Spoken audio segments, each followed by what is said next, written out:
আজকের দিনটা অন্য দিনের মতো নয় রে।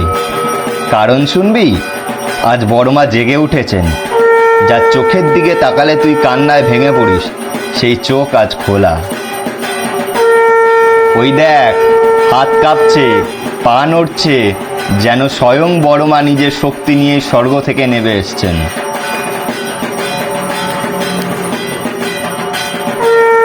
চারিদিকে ঢাকের শব্দ, ভক্তদের কান্না, হাজার হাজার মানুষের ডন্ডির লাইন, লাখো লাখো মানুষের ভিড়। আরে, এ তো মূর্তি নয়, জীবন্ত বড়মা।